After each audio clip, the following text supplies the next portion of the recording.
heard that you have made other significant breakthroughs in your experiments with Mr. Xu. Let's start by watching a video.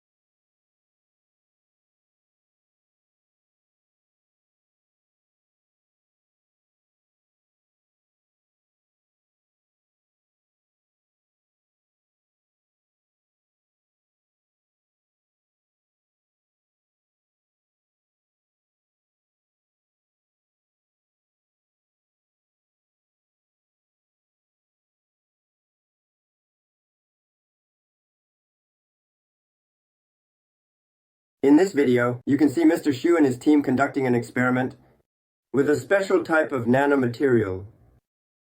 They have coil wrapped around material, and in the middle, they have created a gap. They are currently in the process of suspending orange peels, chicken meat, pork meat, and chilies at the gap. They have observed vigorous movements of these all kinds of suspended materials.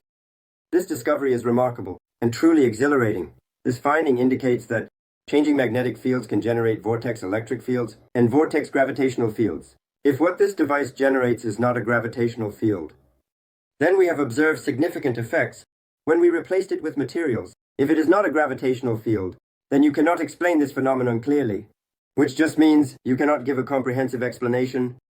Now we are indeed fully convinced from within that this is indeed the changing magnetic fields generating vortex gravitational fields. The significance of this discovery lies in the fact that we observe these effects under low voltage conditions, with the voltage ranging from 12 volts to 160 volts. In my own experiments previously, the material was a very small polyethylene ball, weighing only 0.35 grams, and the voltage had to be between 20,000 volts and 100,000 volts. Apart from this, different materials are now being used and placed in the gap of this circular ring. They now place an aluminum sheet and an epoxy resin board in gap of the ring, fitted onto a cylinder.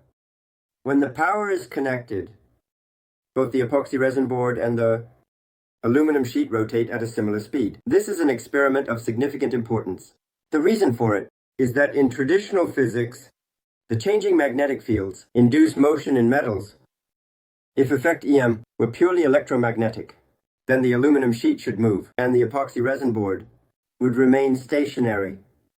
We found that the aluminum sheet and the epoxy resin board move similar speeds, which is not explained by electromagnetic phenomena.